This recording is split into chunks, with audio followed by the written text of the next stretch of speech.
All right, Coaching 240, let's get it popping here.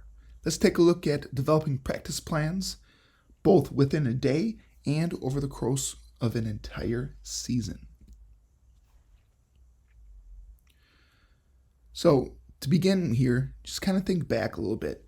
Think back to elementary school, middle school, high school, for those of you who have played collegiate sports.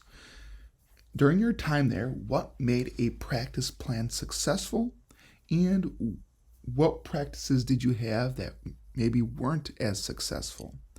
I can tell you from experience that my dad's elementary practices were some of the most organized practices when it came to baseball that I'd ever had. I mean, literally, he wrote so many details down to a T.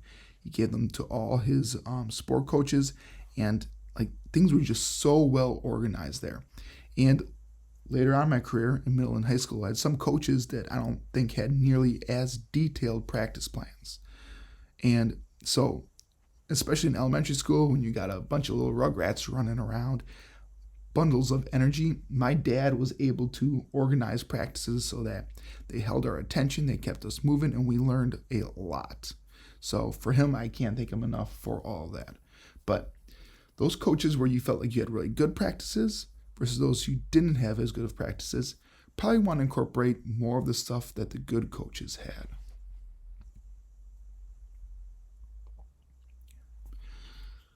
So when developing practice plans, I would suggest first laying out what you're going to do over the course of an entire season. So make sure you have those big details squared away first. A lot of coaches want to, especially beginners, want to think about, what's happening on this day? What are the exact details that we're going to look at over the course of one practice? But first, you got to lay out the roadmap, the overall plan here, looking across the entire season.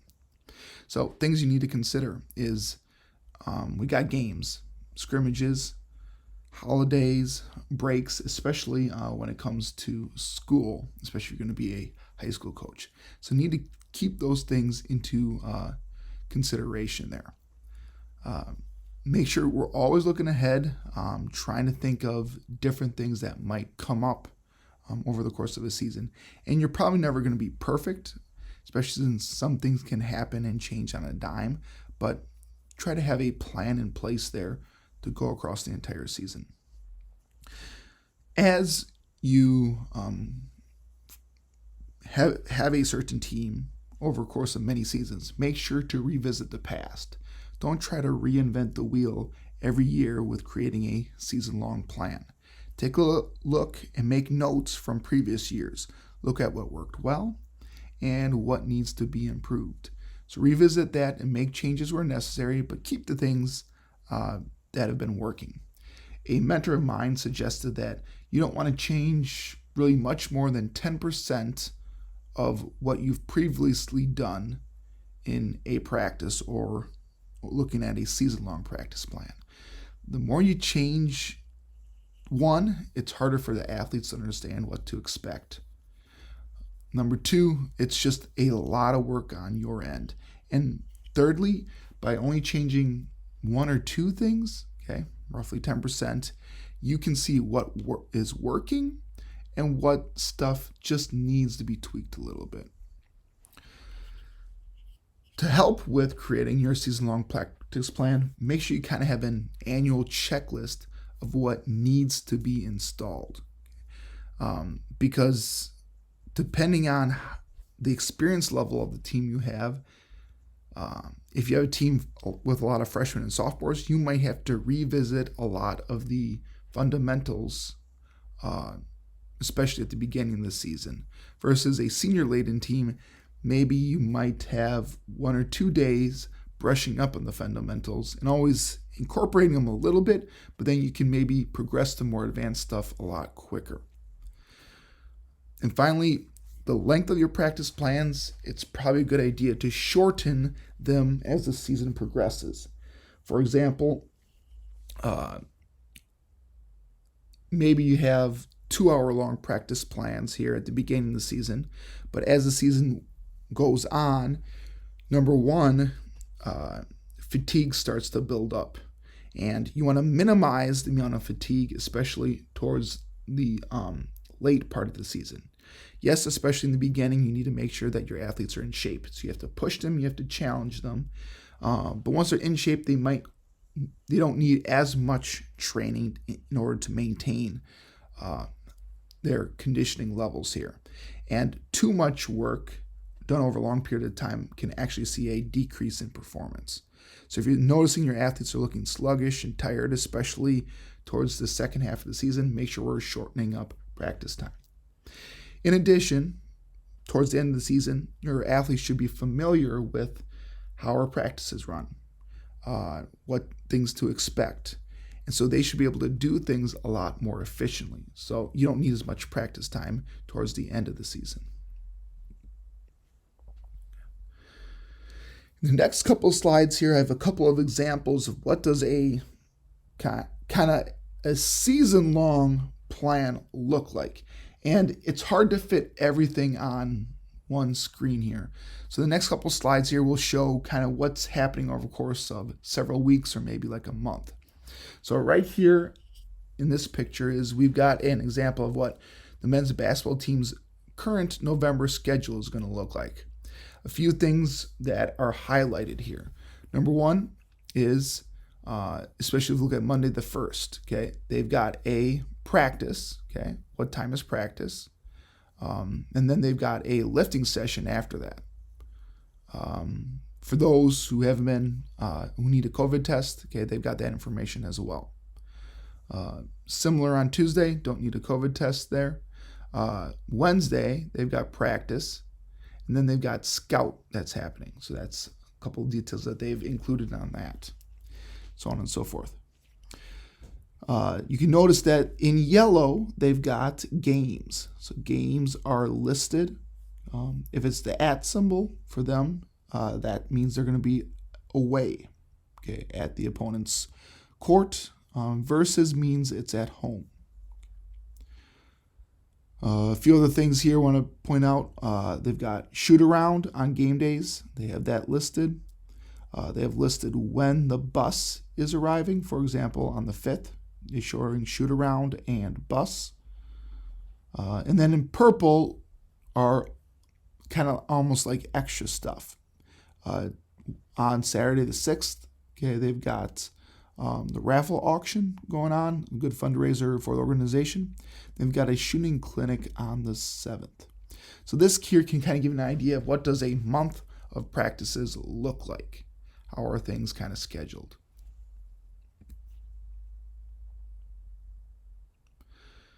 This second one, this is a strength and conditioning plan. And so this is my strength and conditioning plan for the basketball teams here. And what you'll notice here is in the second column, okay, is going to be the first or the Monday basically of each week. And so this will give you an idea of what our practice plan here is throughout the course of the fall. In the first column, we've got week number, okay, what week this is, not of the year, okay, what it is basically when their off season started. This gives an idea of here when that was, moving on down. Important dates, okay, what I'm looking at here is different school dates. Maybe there's a holiday coming up. That's what I list here. Sport dates would be basically when do practices start, when do games start, and then test out dates. I like to put that kind of information here. Different phase they're in, whether it's off-season phase, competition phase, and so on and so forth. And then we've got other information. I don't want to spend too much time, but basically looking at, are we emphasizing strength or power, or maybe even muscle hypertrophy in the phase? We're looking at how many reps they want to do for our main exercises, how much weight to do. Secondary exercises, how many reps. Tertiary, or these are your smaller exercises, how many reps that they're doing. Plyometrics or jumps, medicine ball work, sprint and change of direction work, and conditioning work or energy system development. You'll notice a lot of this stuff is taken up by when practices start.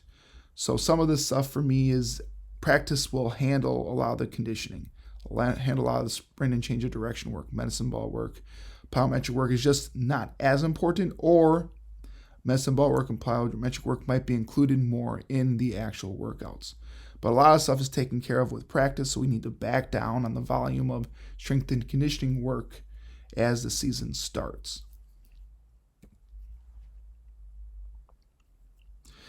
So once you've got the season-long plan in place, now we can take a look at what's happening day to day.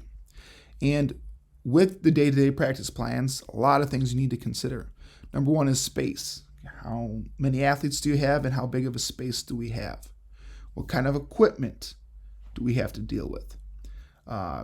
For example, here in one of our strength and conditioning sessions for basketball, we had a shift where we weren't able to get and use the normal weights as we would like to.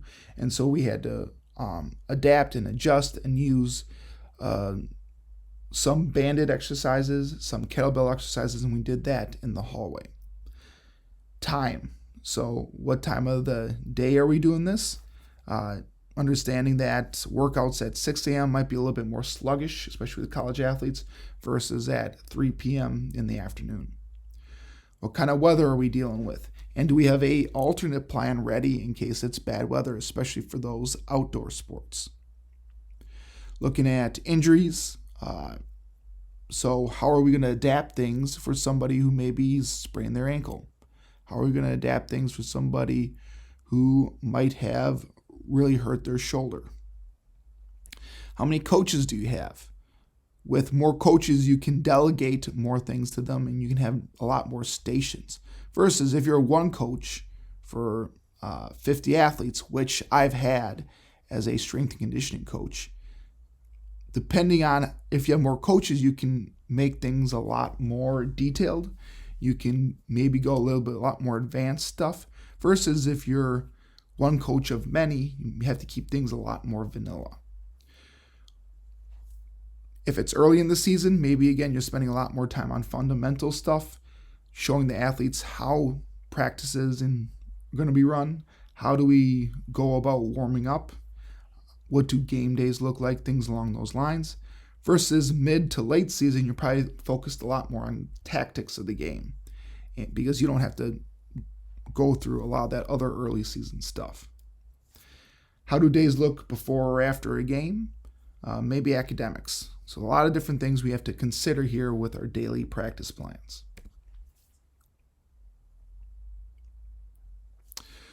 With those daily practice plans, write it down. The tendency for some people is to just kind of wing it. Say, oh, we're going to roughly do this, and yada, yada, yada. But don't want to do that. We want to make sure that we have a concrete plan in place, because the athletes can tell when you're prepared versus when you're not prepared. To help with looking prepared here is we want to have a routine and set those expectations early. Because especially with athletes, a lot of athletes like routine. They want to know what to expect. And the hesitancy is you might want to deviate from the schedule, but stick with it. Have an organized routine and do the same thing every time. Or at least the same kinds of things. So for example, with my teams, typically in strength and conditioning, we have 5 to 10 minutes of warming up. The athletes know when they come in, they know they're going to line up in a grid pattern, and we're going to do a bunch of different exercises. We're going to start with more static stretching exercises focused on mobility, and then we move on to more dynamic or moving exercises after that. Once we're good and warm, they know that we're going to go to the weight room. They're going to grab their workout cards. They're going to get in groups of 3 people. And from there, we're going to do what are called supersets. So basically mini circuits of 3 exercises. And we're going to do anywhere between 3 to 5 supersets over the course of the workout. And then they know that at the end of the workout, they're going to come check out with me so that I can help I can go through their workout card, see how well they progressed, and then they can, from there, know what they need to improve on. So that's the daily plan. Now, what the things we do during the warm-up, the things we do during the workout, those might change a little bit, but the athletes know when they come into the weight room, this is how their workouts are going to be ran. So whatever schedule you have is stick with the schedule, stick with the routine. You make changes within each kind of phase or area of the daily workout plan, but stick with that schedule. Alternate hard and easy segments, meaning if you have a conditioning segment, okay, let's say you have it towards the end of the workout, don't follow that up with another conditioning segment of 5 to 10 minutes. Instead, strongly suggest make that maybe more of a teaching segment where you're showing the athletes this is how we're going to run our offense. So alternate segments that are easy and those that are more difficult. How do we do that in the weight room here? In our supersets, we have one hard exercise in each superset, followed by 2 easier exercises. And so that way, in order to rest and recover from that hard exercise, they're doing easier exercises in between. So you want to be able to practice the way you play. And in order to do that there, you might want to focus a certain amount of time on skill development versus a certain amount of time on team play. So team play would be focusing on specific situations. This would be scrimmaging, things along those lines. And depending on what level you're working at, you might emphasize a little more skill work or a little bit more on team play. A general rule of thumb would be is spend 2/3 of your time on skill development and 1/3 of your time on team play, especially at the younger levels. The higher levels, you might be able to flip this around because their skill level is pretty high and you just need to get them used to and comfortable working together as a team. And finally, make sure that we practice to improve your team first. Okay, so think less about the opponent because your opponent is going to change kind of week to week to week to week to week. And yes, you do need to consider getting ready for your opponent, but we want to make sure that you're focused on your team first because those are the things that you can control. You can't control what kind of defense that your opponent is going to come out in. But you can control how your team practices and how your team prepares. And you can give them a lot of different situations of what kind of defense they're going to approach or how they're going to attack certain defenses. But make sure that you are focused on improving your team first. So the next 4 slides here, we've got example practice plans that I've taken from our sports teams here at UW-Whitewater. So here's one of basketball plans, of a practice number 12 in this case here. A few things to want to note here. First is with a lot of these practice plans, we've got a time frame. So this would be either what time of the afternoon that these certain segments are occurring, or it might be just a general time of from the start of practice, how much time is being used. So what we can see here is in this men's basketball plan, it is at 3:45, they start with their dynamic stretching to warm up. They do that for 5 minutes, and then for the next 5 minutes, they'll do 3-man weave. That's followed by at 3:55, going all the way to 4:08. So this is going to be a 13-minute segment. They're going to do a lot of different drills from that. What it's looking at is a lot of different offensive drills. And then so on and so forth, 4:08 to a certain amount of time, they're doing some other drills after that. And again, this is just a snapshot. It was hard to fit everything on this snapshot here, but this can give you an idea of here how to set things up. I like this a lot here. So what time things are occurring. Right here, this just tells you how long each segment is and the different drills that they are doing. You'll also notice here is at the top they got announcements. So whether you want to announce at the beginning of practice, at the end of practice, having an announcement section would be a good thing to include.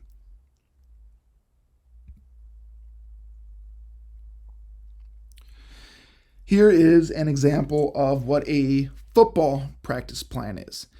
Now, especially with football, you've got, on our team here, you've got 108 guys, and you've got 7 or more positions that coaches are in charge of. So the specific details within each position are kind of determined by the position coaches. But what this is doing is this is giving an overall practice plan layout. A few things to note here. Number one, it's got noted what kind of equipment that the athletes are wearing at practice. They're talking about what phases of special teams that are being ran at today's practice. They're saying what time is practice starting for most everybody. And then they're giving a time of when special teams are having their meeting. So if you're looking here on the left is, again, the time of day when practice is happening. They've got period. So this is the period number that each of these phases are occurring in. This is saying how long each period is. So this first period is 10 minutes. Period 0 would be 10 minutes. First period would be 5 minutes. And then they've got different phases. Okay, comes everywhere from flex is their warm up and what coach is running it. Indie would be individual work, and then different phases of team work after that. What you'll notice here is a lot of times they'll do whole team drills, and this is saying where those drills are occurring.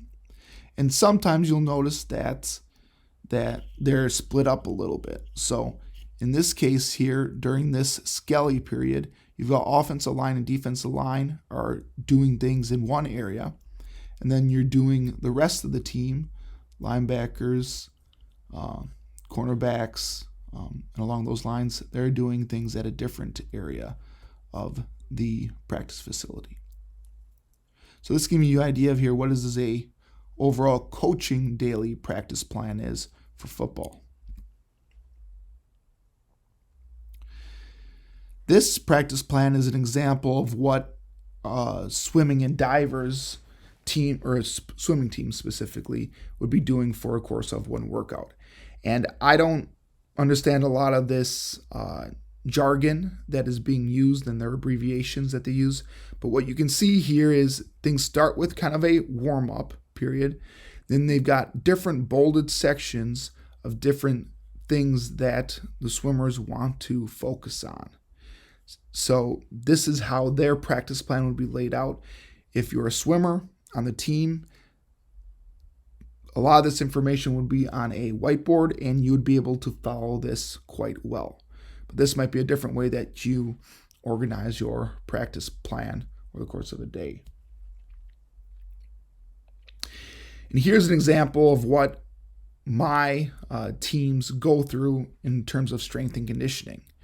What you'll notice here is at the top, okay, we've got a lot of different information we want to have, or we want to collect each week. How much are we sleeping? How many meals we're getting? Looking at how much soreness we have, okay, maybe what our energy levels are like, and they rank that on a scale of 1 to 5. We've got a warm-up, that dynamic warm-up that we do, that would be on a separate sheet. Jumps or medicine ball work, that's on a separate sheet. And then we'll get to our lifting exercises, the main exercises over the workout. So what you'll notice here is we've got one exercise, a second set, and a third set. And the way my workouts are organized is they are going to cycle through these 3 different exercises 1, 2, 3 times depending on what the workout is called for. So we're going to start with some sort of squatting movement, do some sort of shoulder complex, and then do some sort of lat exercise work.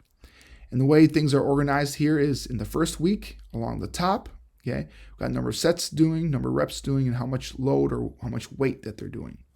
So for example here, on squats here, we'll have 1 set of 5 as a warm-up, and then 2 sets of working sets, we would call that, or heavier sets of squats. So after the warm-up set, they'll do one set of 3 each of ball, shoulder, LIYT circles, and then they'll do a set of pullovers, one set of 11. And then they'll come up and do their first set. Okay. They would have a second set of the other sex. My apologies. They go along the top there to have one set. And if they have a second set, they would do another set of those, and then a third set. You'll see in week 2, okay, they have one warm-up set and 3 working sets. So one working set, then they do one set of shoulder work, one set of pullovers, then do a second set, and then a third set. And then after that, they would go down to do their next superset. So this, again, it would be an example of what a strength and conditioning plan would look like for one day. And even what's even nicer is this, we combine a lot of information. We can see how progress is made over the course of many weeks.